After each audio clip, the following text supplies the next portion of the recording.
আল্লাহ, ফজরের নামাজ পড়ে আপনি এই দুটো হাত আপনার দরবারে তুলছি আল্লাহ। আল্লাহ, আপনি আমাকে সাদিয়াকে শুধু আমার করে দিয়ে দেন আল্লাহ। সাদিয়াকে ছাড়া আমি বাঁচবো না। আমাকে যদি বাঁচাতে চান আল্লাহ, তাহলে সাদিয়াকে আমার করে দেন। সাদিয়া আমার জীবনের আলপনা কালপনা, সাদিয়া আমার জীবনের শখ, সাদিয়া আমার জীবনের চা, সাদিয়া আমার জীবনের বিস্কুট, সাদিয়া আমার জীবনের ভাত, সাদিয়া আমার জীবনের পাঞ্জাবি, সাদিয়া আমার জীবনের শখ আল্লাহ। আমাকে বাঁচাতে চাইলে আল্লাহ, সাদিয়াকে আমার করে দিয়ে আল্লাহ। সাদিয়া কিন্তু আমার আমিন।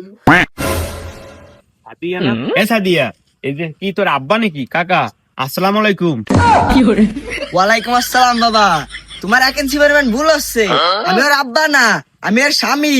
একটু আগে 115 করোড় দেড় দিয়ে ওকে আমি বিয়ে করে নিয়েছি। আমি ওর স্বামী একমাত্র। তুমি আমাকে চাইলে সুগার ডেডি বলে ডাকতে পারো। বিষয়টা তো ইমনরে জানাতে হয়। অবস্থাটা বেশি ভালো বুঝলাম না। ইমন, ইমন, ইমন, ইমন,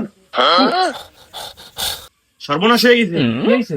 তোর গার্লফ্রেন্ড সাদিয়া আছে, সাদিয়া দেখি তোর বাপ বয়সে একটা বিটা দেখি বিয়ে করে নিয়ে চলে গেছে।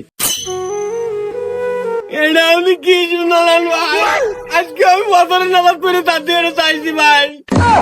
ওই কাকাই মনে করে আমার আগে তাহাজ্জুদের নামাজ পড়ে চাইছিল। সাদিয়া আমার বারবার কইছিল, তুমি একটু তাহাজ্জুদের নামাজ পড়ো, তুমি একটু তাহাজ্জুদের নামাজ পড়ো। তাহাজ্জুদের নামাজ না পড়ে আমি কি ভুল কাজ করলাম ভাই?